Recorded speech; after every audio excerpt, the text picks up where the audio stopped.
What is up, everyone? Welcome to the ZLS NFL podcast. I'm Sam. And I'm Spencer. We welcome you to the NFC side to our Free agent recap. free agency recap. Yeah, that's what I was going to say. And we are going to start with the NFC East.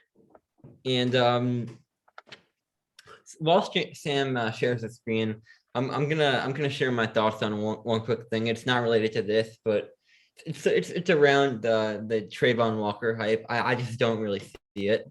I don't know what team's really seeing him. He's still really raw. He's a freak athlete, but like Where's that's Trayvon Walker honestly coming from? Georgia. I think he's gonna go one overall. I don't think he should, but I He's think not going to go no one overall. There's a lot of speculation. He'll go one or two. I doubt that. All right. What team are you going to do first? Let's do the Washington football team or the Washington Commanders, whatever they're called now. Yeah, as you can see, their most notable move was bringing Carson Wentz. Spencer, your thoughts on that move? I think Carson Wentz is a mediocre quarterback. He's kind of like on that level of like Matt Ryan and I'm talking about Tannehill. But with the roster like this, who won 7 games to the backup caliber QB last year, I think he'll provide an upgrade right away.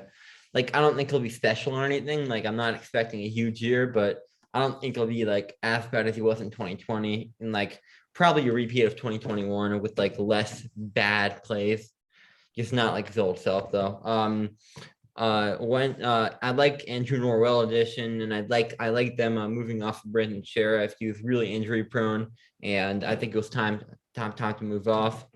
They should have brought in another receiver, although I like Dynamic Brown for next year. Other than that, they really didn't do much. Like they could have upgraded the secondary a bit, but it wasn't terrible.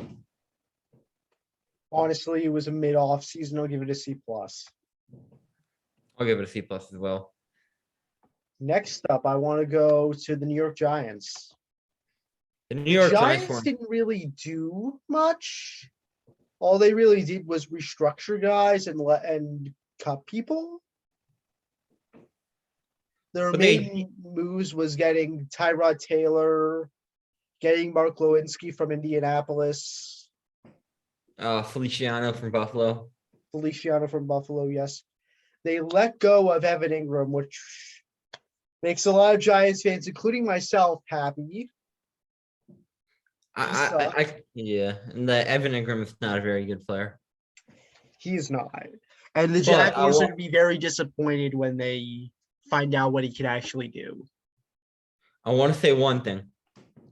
The Giants made a huge mistake here, and like a lot of you aren't gonna like me for this, but like I think that Devontae Booker could have been that number one guy had they traded Saquon. And I would have kept him to be like the number 2 guy because take some load off Barkley. I think he's real solid. But I think they're going to go for someone in like the 2nd or 3rd round, like Breece Hall, maybe Kenneth Walker. Something like that. Yeah, overall, I'll give this a C-. I'll give it a C+, just because the O-line got better. Next, I want to go to Dallas. All right. As you can tell, a lot of people left. A lot of via trade, via release, yeah. Trade, cut, walking, just straight up walked.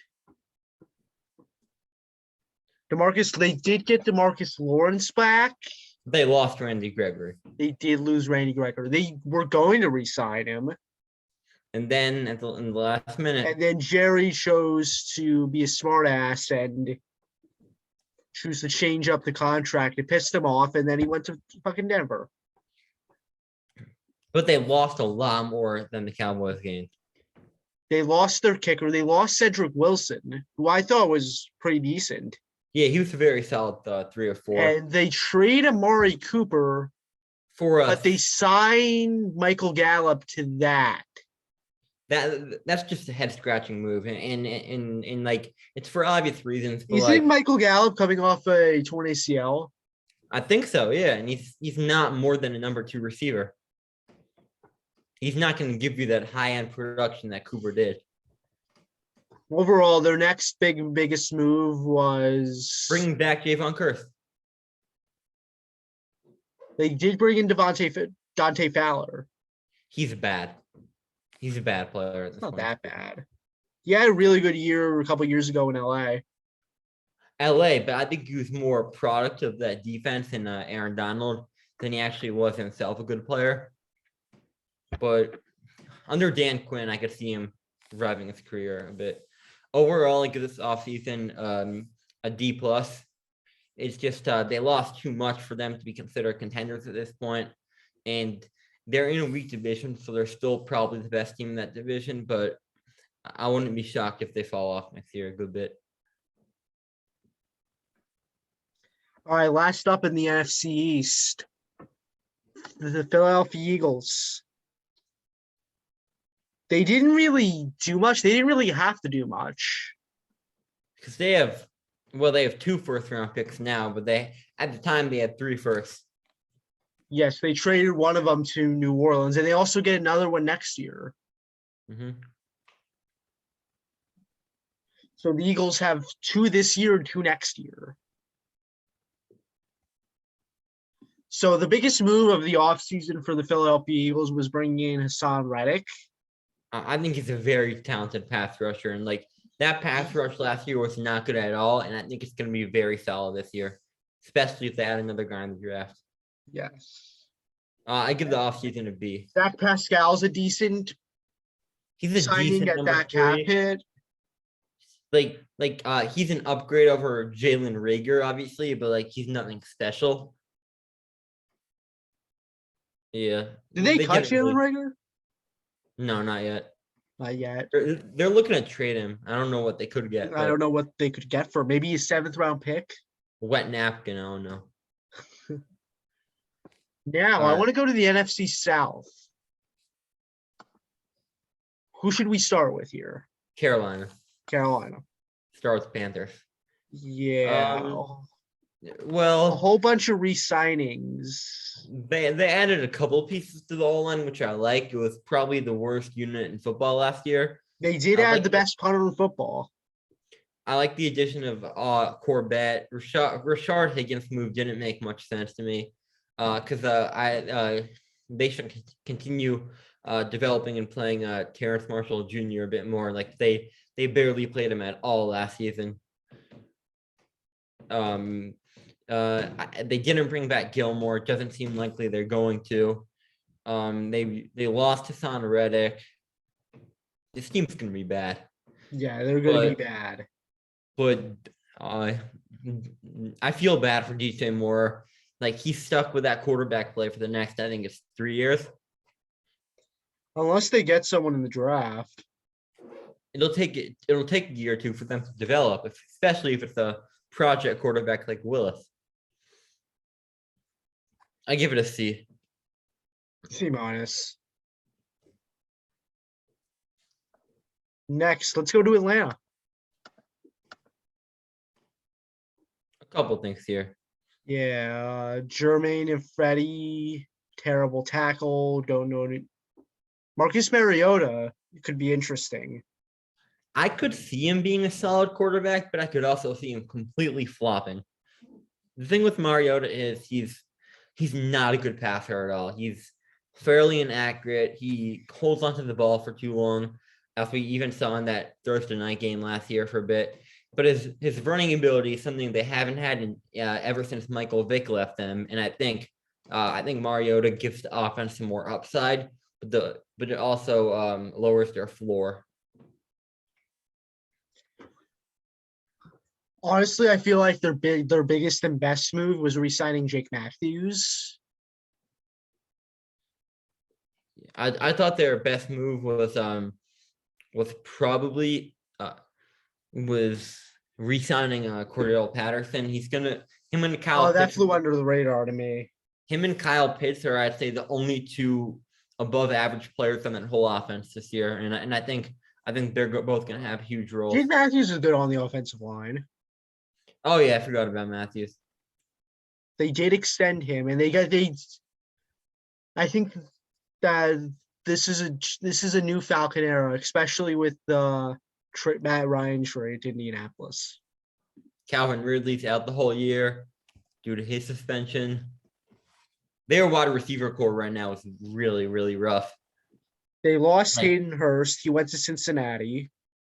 Kyle Pitts and other than that, they didn't really do a whole lot. They did re-sign Young Hoku. I give them a C-. I'll give him a C. Now, New Orleans. Wow. They lost a good amount this offseason. Yeah, they lost Toronto Albert Armstead. He got a big contract to go to Miami. Marcus Williams is gone too. He was Marcus Williams is gone. They did replace him with a cheaper version of him. Yeah, as a Jets fan, Marcus May, he was a great player for 4 years for us, but he did not look the same in 2021 before his injury. So I kind of have my concerns there, but he should be solid. They got a new backup in Andy Dalton.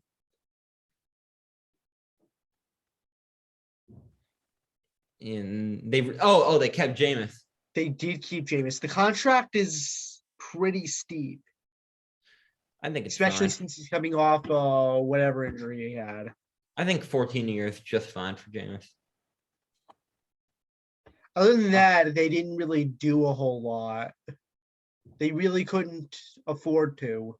Yeah, but I credit Mickey Loomis a lot. They were like, I think it was $60 million under the cap, and they managed to at least sign a couple of people like Marcus May and Sorensen. Like I give it a B actually. B-.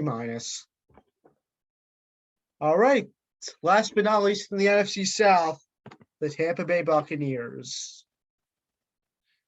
I'll go first for this, and they're a stacked team after Tom Brady decided to unretire. They really don't have many holes at all, but they did lose Jordan Whitehead to the New York Jets, who was a very solid safety a year ago. But I like Antoine Winfield, and they could probably draft someone or have Mike Edwards slot in at that position this year. They brought in Logan Ryan for some depth too. Brought in they lost Ronald Jones, lost OJ Howard, brought in Keanu Neal, and Gronk is still undecided, but they brought back Carlton Davis. So they kind of kept the same team, in my opinion. Franchise tag. They kept Godwin too. I give it a B+.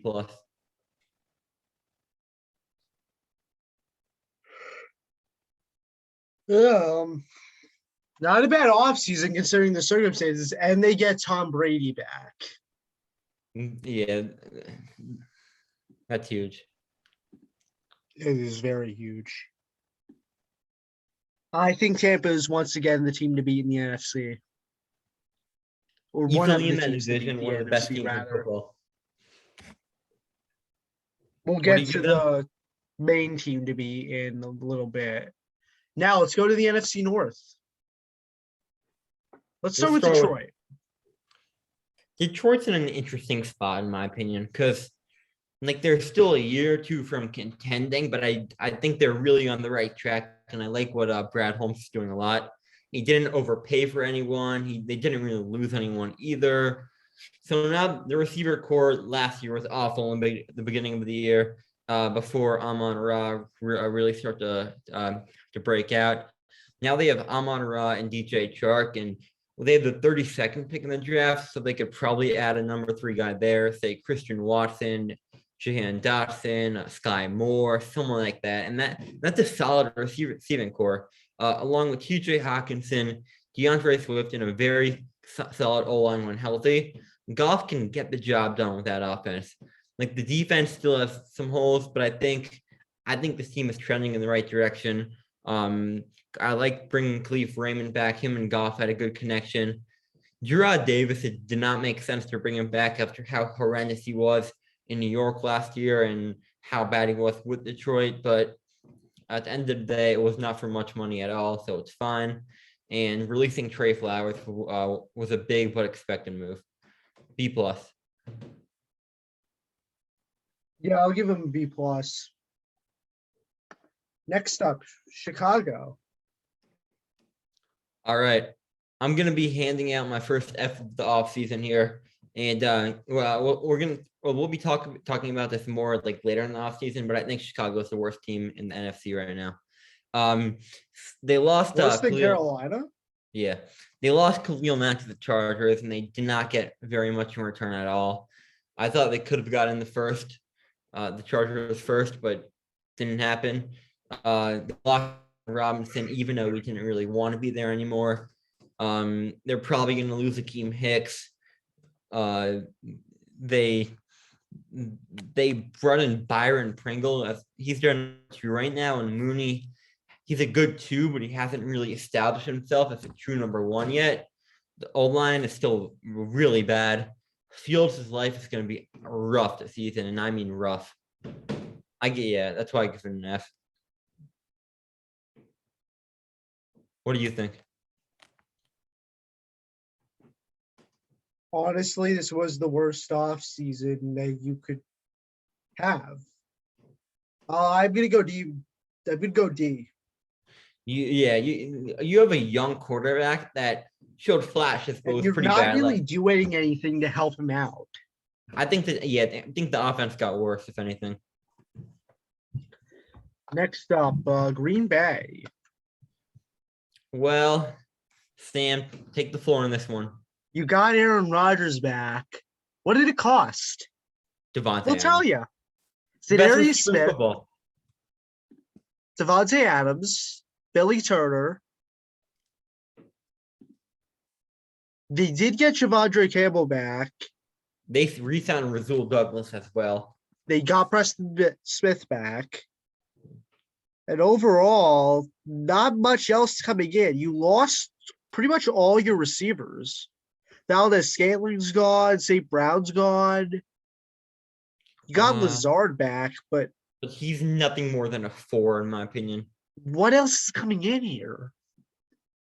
Are you going to do anything about it in the draft? They lost Za'Darius Smith too. And Za'Darius Smith went to a division rival. I give it a D minus. I'll give it D plus. D plus, yeah. Now let's go to Minnesota. Overall, not terrible. I was a pretty big fan of what they did this offseason. With the I exception, think they had the best offseason in their division. I agree. With the exception of the Kirk Cousins deal, I like what they did. Bring in. Honestly, Minnesota's not getting anything better than Kirk Cousins right now. Fair. I just think, it's like they were kind of stuck with him, so I can't really blame them. But Smith is a big move. They didn't do much else, but I don't think they needed to. As long as they upgrade the secondary in the draft, I think they'll be a solid team next year. I give it a B plus too.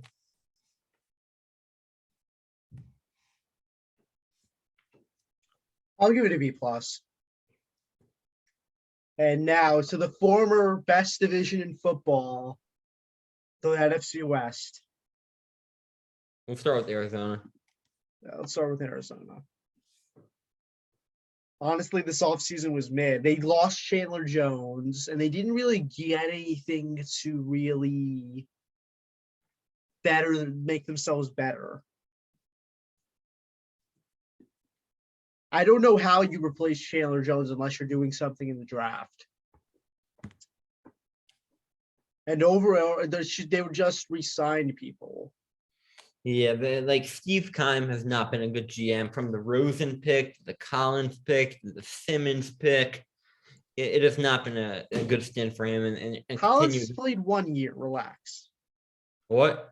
Well, Collins has played 1 year. Relax. I'm not giving up hope on him, but the position, they should have gone corner there at 16. They should have gone Newsom or Caleb Farley.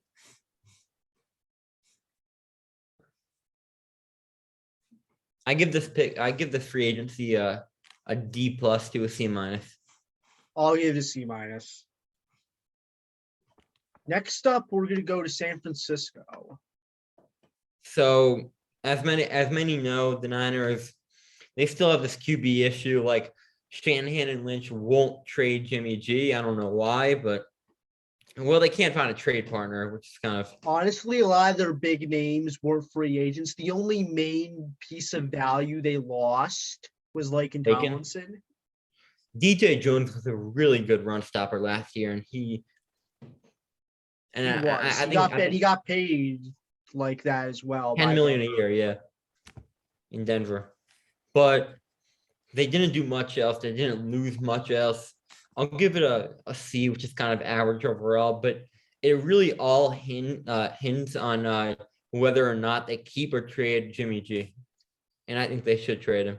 I'll give him a C plus. I don't know who's going to take Jimmy G though. Seattle, Carolina might. Carolina. I'm not sure. If they don't get a QB in the draft, then maybe or something on draft night even. I'm not sure.